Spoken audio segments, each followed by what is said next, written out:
Olá! Seja muito bem-vindo, seja muito bem-vinda ao canal Literatura Sonora. Agradecemos pela preferência. Que esta experiência venha lhe proporcionar novos aprendizados. Boa audição. Casada e viúva. Capítulo 1. No dia em que José de Menezes recebeu por mulher Eulália Martins, diante do altar-mor da Matriz do Sacramento, na presença das respectivas famílias, aumentou-se com mais um a lista dos casais felizes. Era impossível amar-se mais do que se amavam aqueles dois. Nem me atrevo a descrevê-lo. Imagine-se a fusão de quatro paixões amorosas das que a fábula e a história nos dão conta e ter-se-á a medida do amor de José de Menezes por Eulália e de Eulália por José de Menezes. As mulheres tinham inveja à mulher feliz, e os homens riam dos sentimentos, um tanto piegas, do apaixonado marido. Mas os dois filósofos do amor relevaram à humanidade as suas fraquezas e resolveram protestar contra elas amando-se ainda mais. Mal contava um mês de casado, sentiu José de Menezes, em seu egoísmo de noivo feliz, que devia fugir à companhia e ao rumor da cidade.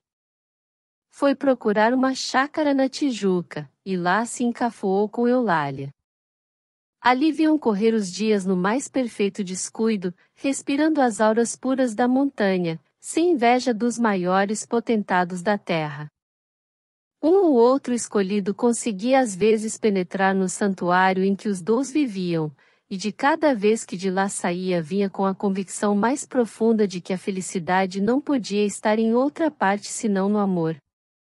Acontecia, pois, que, se as mulheres invejavam Eulália e se os homens riam de José de Menezes, as mães previdentes, a espécie santa, no dizer de Algier, nem riam nem se deixavam dominar pelo sexto pecado mortal. Pediam simplesmente a Deus que lhes deparasse às filhas o marido da estofa e da capacidade de José de Menezes.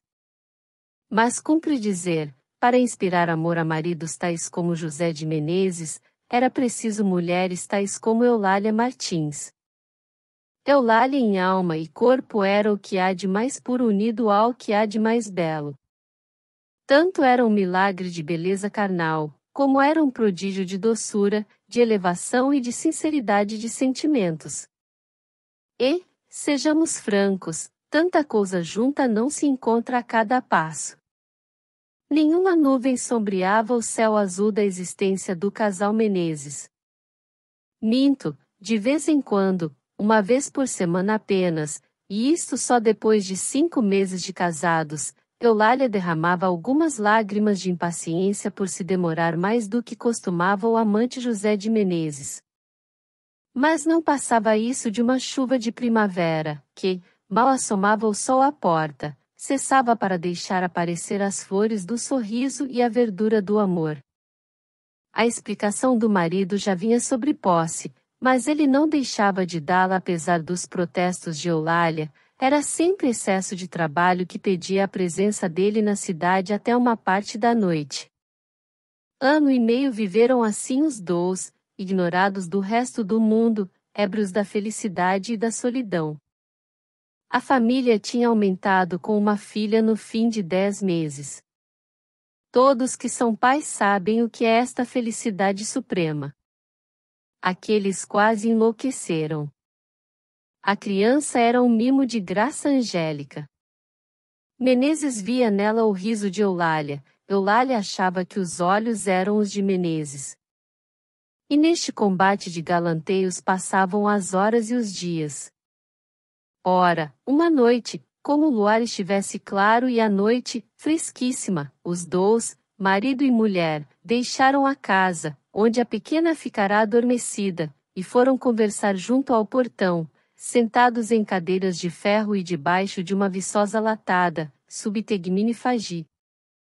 Meia hora havia que ali estavam, lembrando o passado, saboreando o presente e construindo o futuro, quando parou um carro na estrada. Voltaram os olhos e viram descer 2 pessoas, um homem e uma mulher.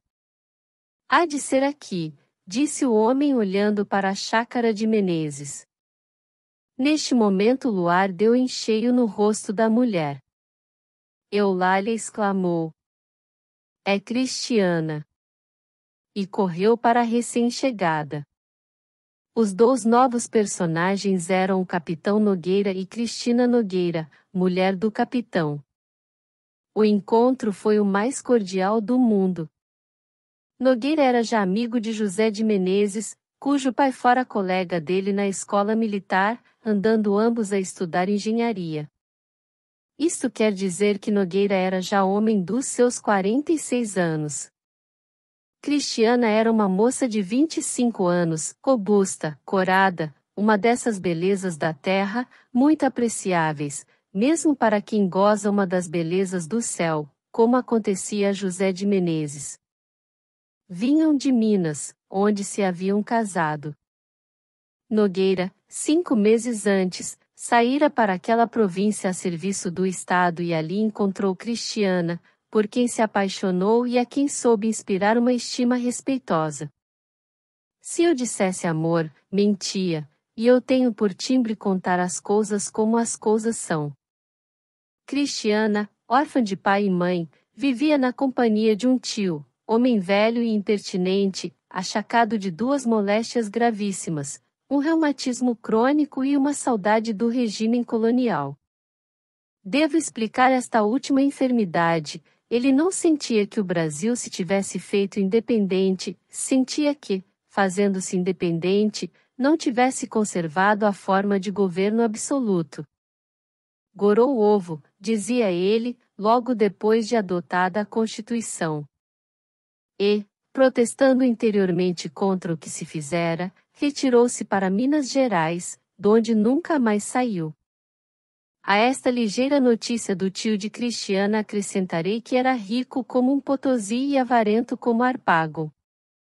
Entrando na fazenda do tio de Cristiana e sentindo-se influído pela beleza desta, Nogueira aproveitou-se da doença política do fazendeiro para lisonjeá-la com umas fomentações de louvor do passado e indignação pelo presente. Em um servidor do estado atual das coisas, achou o fazendeiro que era aquilo uma prova de rara independência, e o estratagema do capitão surtiu 2 vantagens. O fazendeiro deu-lhe a sobrinha e mais um bom par de contos de réis. Nogueira, que só visava a primeira, achou-se felicíssimo por ter alcançado ambas. Ora, é certo que, sem as opiniões forjadas no momento pelo capitão, o velho fazendeiro não tiraria à sua fortuna um ceitil que fosse. Quanto a Cristiana, se não sentia pelo capitão um amor igual ou mesmo inferior ao que lhe inspirava, votava-lhe uma estima respeitosa.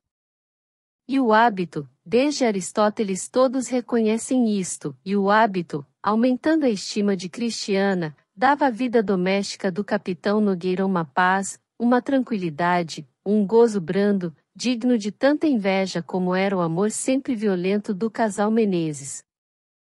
Voltando à corte, Cristiana esperava uma vida mais própria aos seus anos de moça do que a passada na fazenda mineira na companhia fastidiosa do reumático legitimista. Pouco que pudessem alcançar as suas ilusões, era já muito em comparação com o passado. Dadas todas estas explicações, continua a minha história. Capítulo 2. Deixo ao espírito do leitor ajuizar como seria o encontro de amigos que se não veem há muito. Cristiana e Eulália tinham muito que contar uma à outra, e, em sala à parte, ao pé do berço em que dormia a filha de José de Menezes, deram largas à memória, ao espírito e ao coração. Quanto a Nogueira e José de Menezes, depois de narrada a história do respectivo casamento e suas esperanças de esposos, entraram, um na exposição das suas impressões de viagem, o outro, na das impressões que deveria ter em uma viagem que projetava. Passaram-se deste modo as horas até que o chá reuniu a todos 4 à roda da mesa de família. Esquecia-me dizer que Nogueira e Cristiana declararam desde o princípio que, tendo chegado pouco havia, tensionavam demorar-se uns dias em casa de Menezes até que pudessem arranjar na cidade ou nos arrabaldes uma casa conveniente. Menezes e Eulália ouviram isto, pode-se dizer que de coração alegre. Foi decretada a instalação dos 2 viajantes. Tarde se levantaram da mesa, onde o prazer de se verem juntos os prendia insensivelmente. Guardaram muito que ainda havia a dizer para os outros dias e recolheram-se. Conhecia José de Menezes? Perguntou Nogueira a Cristiana ao retirar-se para os seus aposentos. Conhecia de casa de meu pai. Ele ia lá há 8 anos. É uma bela alma. E Eulália? Ambos. É um casal feliz. Como nós, acrescentou Cristiana abraçando o marido. No dia seguinte, foram os 2 maridos para a cidade, e ficaram as 2 mulheres entregues aos seus corações. De volta, disse Nogueira ter encontrado casa, mas era preciso arranjá-la, e foi marcado para os arranjos o prazo de 8 dias. Os 6 primeiros dias deste prazo correram na maior alegria, na mais perfeita intimidade. Chegou-se a aventar a ideia de ficarem os 4 habitando juntos. Foi Menezes o autor da ideia. Mas Nogueira alegou ter necessidade de casa própria e especial, visto como esperava alguns parentes do norte. Enfim, no 7º dia, isto é, na véspera de se separarem os 2 casais, estava Cristiana passeando no jardim, à tardinha, em companhia de José de Menezes, que lhe dava o braço. Depois de trocarem muitas palavras sobre coisas totalmente indiferentes à nossa história, José de Menezes fixou o olhar na sua interlocutora e aventurou estas palavras. Não tem saudade do passado, Cristiana? A moça estremeceu, abaixou os olhos e não respondeu. José de Menezes insistiu. A resposta de Cristiana foi: não sei, deixe-me. E forcejou por tirar o braço de José de Menezes, mas este reteve-a. Que susto pueril! Onde quer ir? Meto-lhe medo? Nisto parou ao portão um moleque com 2 cartas para José de Menezes. Os 2 passavam neste momento em frente do portão. O moleque fez entrega das cartas e retirou-se sem exigir resposta. Menezes fez o seguinte raciocínio: lê-las imediatamente era dar lugar a que Cristiana se evadisse para o interior da casa, não sendo as cartas de grande urgência, visto que o portador não exigirá resposta, não havia grande necessidade de lê-las imediatamente. Portanto, guardou as cartas cuidadosamente para lê-las depois. E de tudo isto conclui o leitor que Menezes tinha mais necessidade de falar a Cristiana do que curiosidade de ler as cartas. Acrescentarei, para não dar aso aos esmerilhadores de inverossimilhanças, que Menezes conhecia muito bem o portador e sabia ou presumia saber de que tratavam as cartas em questão. Guardadas as cartas, e sem tirar o braço a Cristiana, Menezes continuou o passeio e a conversação. Cristiana estava confusa e trêmula. Durante alguns passos não trocaram uma palavra.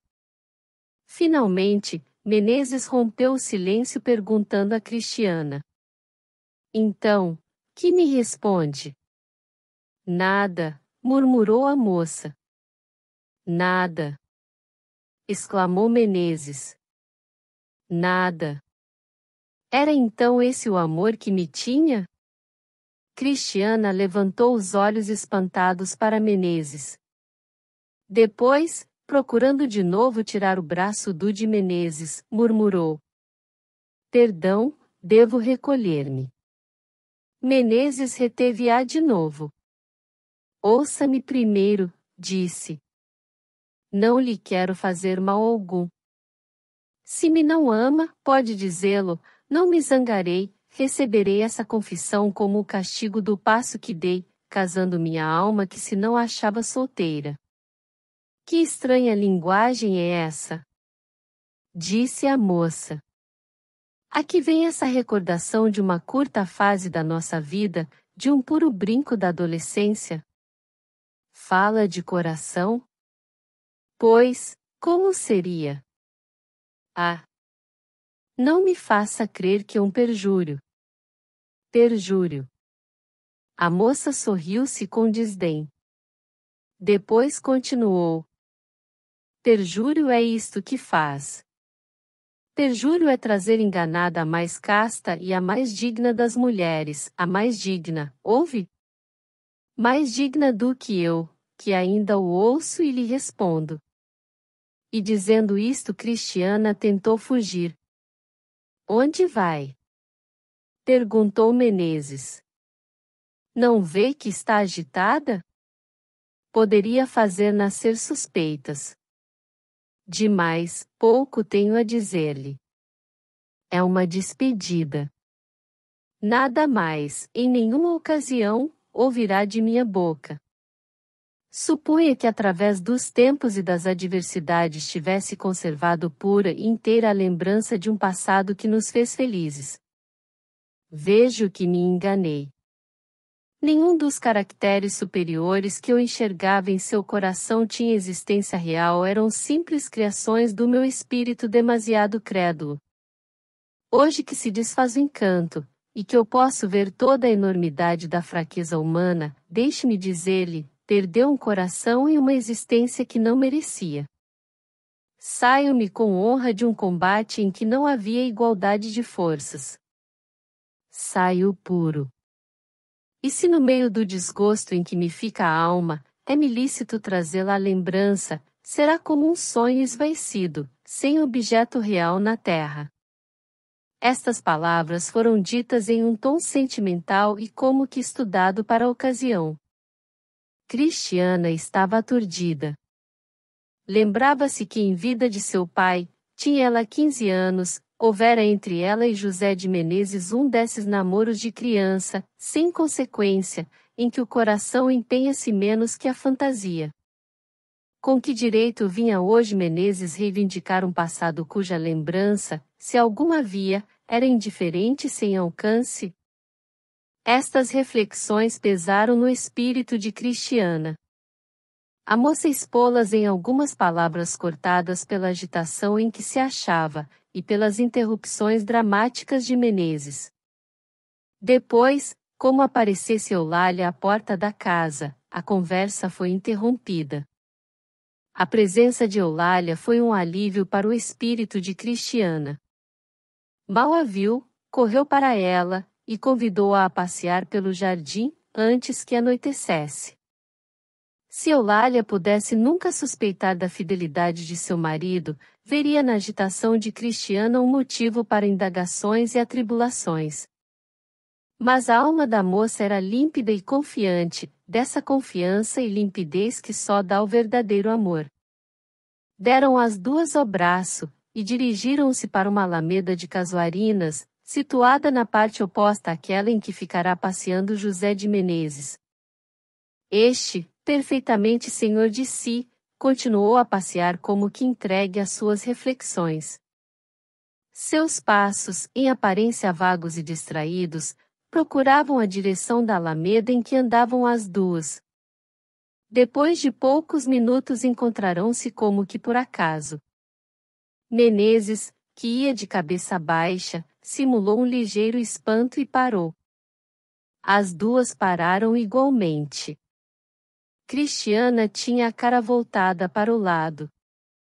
Eulália, com um divino sorriso, perguntou: Em que pensas, meu amor? Em nada. Não é possível, retorquiu Eulália. Penso em tudo. O que é tudo? Tudo. É o teu amor. Deveras? E, voltando-se para Cristiana, Eulália acrescentou: Olha, Cristiana, já viste um marido assim? É o rei dos maridos. Traz sempre na boca uma palavra amável para sua mulher.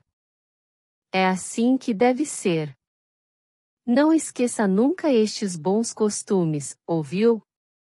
Estas palavras alegres e descuidosas foram ouvidas distraidamente por Cristiana. Menezes tinha os olhos cravados na pobre moça. Eulália, disse ele, parece que Dona Cristiana está triste. Cristiana estremeceu. Eulália voltou-se para a amiga e disse: Triste. Já assim me pareceu. É verdade, Cristiana? Estarás triste? Que ideia! Triste por quê? Ora, pela conversa que há pouco tivemos, respondeu Menezes. Cristiana fitou os olhos em Menezes.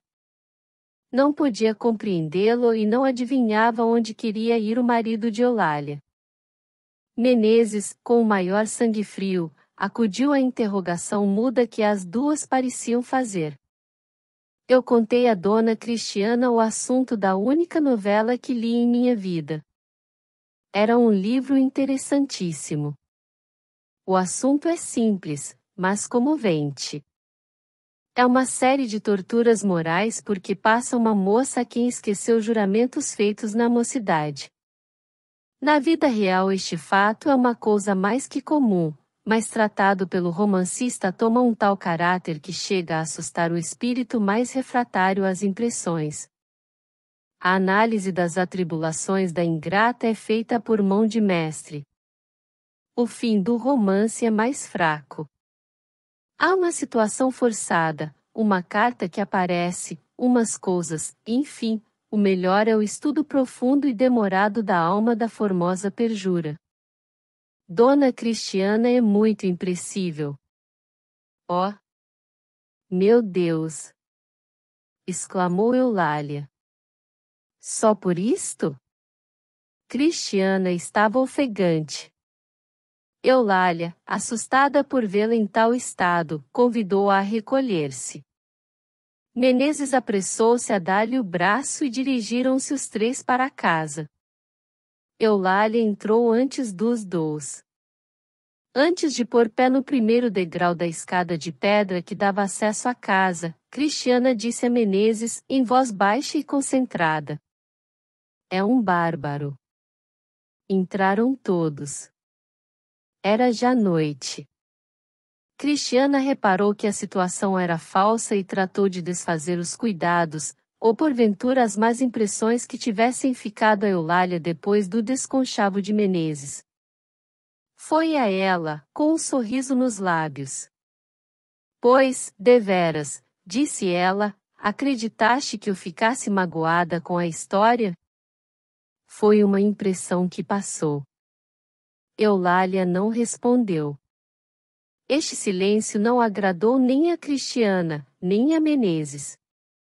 Menezes contava com a boa-fé de Eulália, única explicação de ter adiantado aquela história tão fora de propósito. Mas o silêncio de Eulália teria a significação que lhe deram os dois?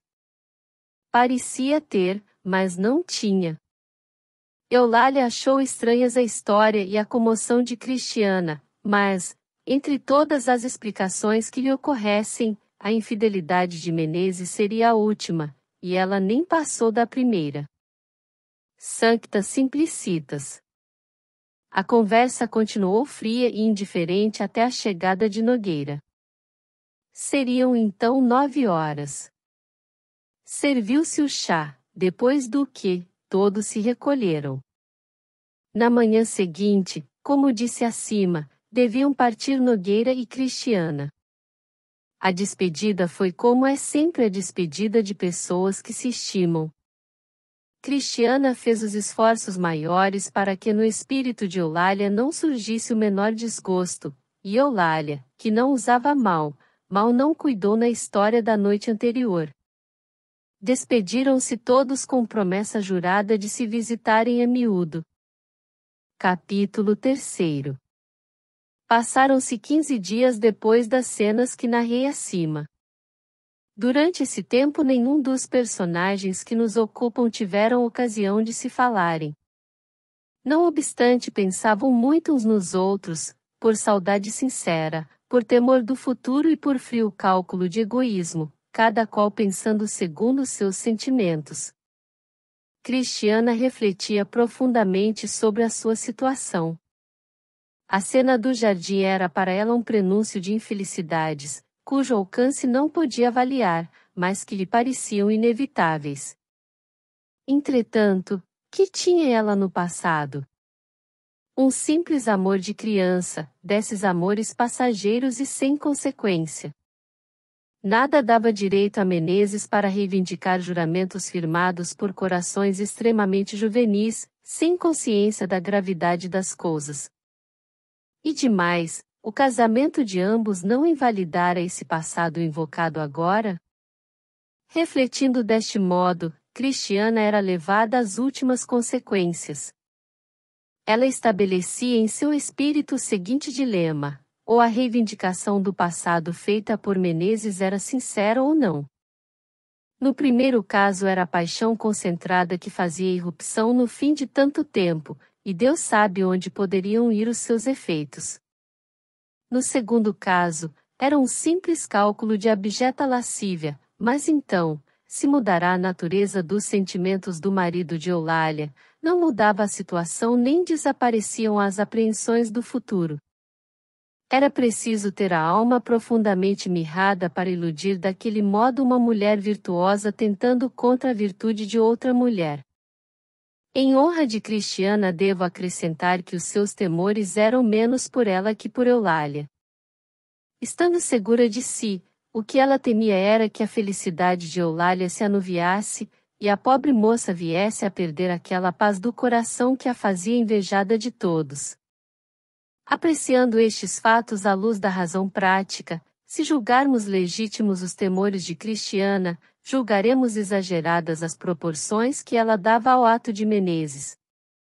O ato de Menezes reduz-se, afinal de contas, a um ato comum, praticado todos os dias, no meio da tolerância geral e até do aplauso de muitos. Certamente que isso não lhe dá virtude, mas tira-lhe o mérito da originalidade. No meio das preocupações de Cristiana tomara lugar a carta que Menezes aludira. Que carta seria essa? Alguma dessas confidências que o coração da adolescência facilmente traduz no papel. Mas os termos dela? Em qualquer dos casos do dilema apresentado acima, Menezes podia usar da carta, a que talvez faltasse a data e sobrassem expressões ambíguas para supô-la de feitura recente. Nada disto escapava a Cristiana.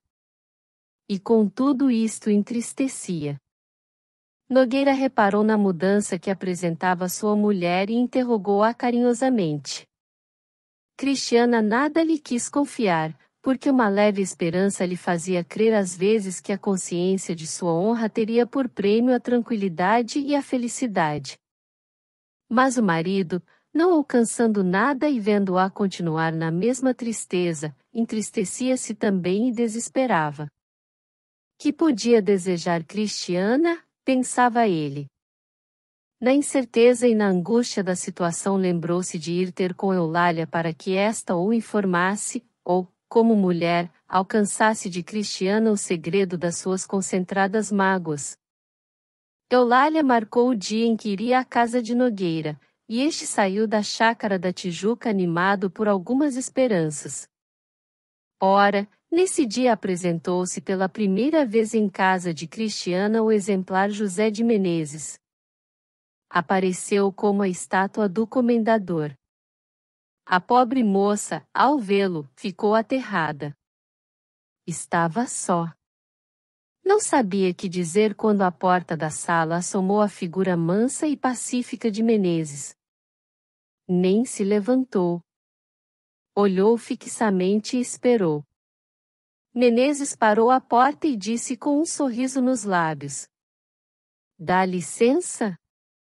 Depois, sem esperar resposta, dirigiu-se para Cristiana, estendeu-lhe a mão e recebeu-a dela fria e trêmula. Puxou cadeira e sentou-se ao pé dela familiarmente. Nogueira saiu? Perguntou depois de alguns instantes, descalçando as luvas. Saiu, murmurou a moça. Tanto melhor. Tenho então tempo para dizer-lhe 2 palavras. A moça fez um esforço e disse. Também eu tenho para dizer-lhe 2 palavras. Ah. Sim. Ora bem, cabe às damas a precedência. Sou todo ouvidos. Possui alguma carta minha? Possuo uma. É um triste documento, porque, respondendo a sentimentos de outro tempo, se eram sentimentos dignos deste nome, de nada pode valer hoje. Todavia, desejo possuir esse escrito. Vejo que não tem hábito de argumentar. Se a carta em questão não vale nada, por que deseja possuí-la? É um capricho. Capricho, se existe algum, é o de tratar por cima do ombro um amor sincero e ardente. Falemos de outra coisa. Não, falemos disto, que é essencial. Cristiana levantou-se. Não posso ouvi-lo, disse ela. Menezes segurou-lhe em uma das mãos e procurou retê-la. Houve uma pequena luta. Cristiana ia tocar a campainha que se achava sobre uma mesa, quando Menezes deixou-lhe a mão e levantou-se. Basta, disse ele, escusa de chamar seus fâmulos. Talvez que ache grande prazer em pô-los na confidência de um amor que não merece. Mas eu é que me não exponho ao ridículo depois de me expor à baixeza. É baixeza, sim, não devia mendigar para o coração o amor de quem não sabe compreender os grandes sentimentos. Paciência, fique com a sua traição, eu ficarei com o meu amor, mas procurarei esquecer o objeto dele para lembrar-me da minha dignidade. Depois desta tirada dita em tom sentimental e lacrimoso, Menezes encostou-se a uma cadeira como para não cair. Houve um silêncio entre os dois. Cristiana falou em primeiro lugar. Não tenho direito, nem dever, nem vontade de averiguar a extensão e a sinceridade desse amor, mas deixe que eu lhe observe. O seu casamento e a felicidade que parece gozar nele protestam contra as alegações de hoje. Menezes levantou a cabeça, e disse. Ó! Não me exprobre o meu casamento. Que queria que eu fizesse quando uma pobre moça me caiu nos braços declarando amar-me com delírio? Apoderou-se de mim um sentimento de compaixão, foi todo o meu crime. Mas neste casamento não empenhei tudo, dei a Eulália o meu nome e a minha proteção, não lhe dei nem o meu coração nem o meu amor. Mas essa carta? A carta será para mim uma lembrança, nada mais, uma espécie de espectro do amor que existiu, e que me consolará no meio das minhas angústias. Preciso da carta. Não. Neste momento entrou precipitadamente na sala a mulher de Menezes. Vinha pálida e trêmula. Ao entrar trazia na mão 2 cartas abertas. Não pôde deixar de dar um grito ao ver a atitude meio suplicante de Cristiana e o olhar terno de Menezes. Deu um grito e caiu sobre o sofá. Cristiana correu para ela. Menezes, lívido como a morte, mas cheio de uma tranquilidade aparente, deu 2 passos e apanhou as cartas que caíram da mão de Eulália. Leu-as rapidamente. Decompuseram-se-lhe as feições. Deixou Cristiana prestar os seus cuidados de mulher a Eulália e foi para a janela. Aí fez em tiras miúdas as 2 cartas, e esperou, encostado à grade, que passasse a crise de sua mulher. Eis aqui o que se passará. Os leitores sabem que era aquele dia destinado à visita de Eulália a Cristiana, visita de que só Nogueira tinha conhecimento. Eulália deixou que Menezes viesse para a cidade e mandou aprontar um carro para ir à casa de Cristiana. Entretanto, assaltou-lhe uma ideia. Se seu marido voltasse para casa antes dela? Não queria causar-lhe impaciências ou cuidados, e arrependia-se de nada lhe ter dito com antecipação. Mas era forçoso partir. Enquanto se vestia, ocorreu-lhe um meio. Deixar escritas 2 linhas a Menezes dando-lhe parte de que saíra, e dizendo-lhe para que fim. Redigiu a cartinha mentalmente e dirigiu-se para o gabinete de Menezes. Sobre a mesa em que Menezes costumava trabalhar não havia papel, devia haver na gaveta, mas a chave estava seguramente com ele. Ia saindo para ir ver papel à outra parte, quando viu junto da porta uma chave, era da gaveta. Sem escrúpulo algum, travou da chave, abriu a gaveta e tirou um caderno de papel, escreveu algumas linhas em uma folha, e deixou a folha sobre a mesa debaixo de um pequeno globo de bronze. Guardou o resto do papel, e ia fechar a gaveta, quando reparou em 2 cartinhas que, entre outras muitas, se distinguiam por um sobrescrito de letra trêmula e irregular, de caráter puramente feminino. Olhou para a porta a ver se alguém espreitava a sua curiosidade e abriu as cartinhas, que, aliás, já se achavam descoladas. A primeira carta dizia assim: Meu caro Menezes, está tudo acabado. Lúcia contou-me tudo. Adeus, esquece-te de mim. Margarida. A segunda carta era concebida nestes termos: Meu caro Menezes, está tudo acabado. Margarida contou-me tudo. Adeus, esquece-te de mim. Lúcia. Como o leitor adivinha, estas cartas eram as 2 que Menezes receberá na tarde em que andou passeando com Cristiana no jardim. Eulália, lendo estas 2 cartas, quase teve uma síncope. Pôde conter-se, e, aproveitando o carro que a esperava, foi buscar a Cristiana as consolações da amizade e os conselhos da prudência. Entrando em casa de Cristiana, pôde ouvir as últimas palavras do diálogo entre esta e Menezes. Esta nova traição de seu marido quebrara-lhe a alma. O resto desta simples história conta-se em 2 palavras. Cristiana conseguirá acalmar o espírito de Eulália e inspirar-lhe sentimentos de perdão. Entretanto, contou-lhe tudo o que ocorrerá entre ela e Menezes, no presente e no passado. Eulália mostrou ao princípio grandes desejos de separar-se de seu marido e ir viver com Cristiana, mas os conselhos desta, que, entre as razões de decoro que apresentou para que Eulália não tornasse pública a história das suas desgraças domésticas, alegou a existência de uma filha do casal, que cumpria educar e proteger. Esses conselhos desviaram o espírito de Eulália dos seus primeiros projetos e fizeram-na resignada ao suplício. Nogueira quase nada soube das ocorrências que acabo de narrar, mas soube quanto era suficiente para esfriar a amizade que sentia por Menezes. Quanto a este, enfiado ao princípio com o desenlace das coisas, tomou de novo o ar descuidoso e aparentemente singelo com que tratava tudo. Depois de uma mal alinhavada explicação dada à mulher a respeito dos fatos que tão evidentemente o acusavam, começou de novo a tratá-la com as mesmas carícias e cuidados do tempo em que merecia a confiança de Eulália. Nunca mais voltou ao casal Menezes a alegria franca e a plena satisfação dos primeiros dias. Os afagos de Menezes encontravam sua mulher fria e indiferente, e se alguma coisa mudava era o desprezo íntimo e crescente que Eulália votava a seu marido. A pobre mãe, viúva da pior viuvez desta vida, que é aquela que anula o casamento conservando o cônjuge, só vivia para sua filha.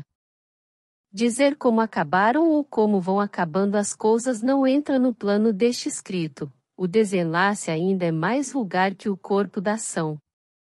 Quanto ao que há de vulgar em tudo o que acabo de contar, sou eu o primeiro a reconhecê-lo. Mas que querem? Eu não pretendo senão esboçar quadros ou caracteres, conforme me ocorrem ou vou encontrando. É isto e nada mais. Fim. Querido ouvinte, obrigado por acompanhar a mais este vídeo. Sinta-se à vontade para avaliar o conteúdo e comentar. Se desejar, compartilhe e inscreva-se. Um grande abraço para você.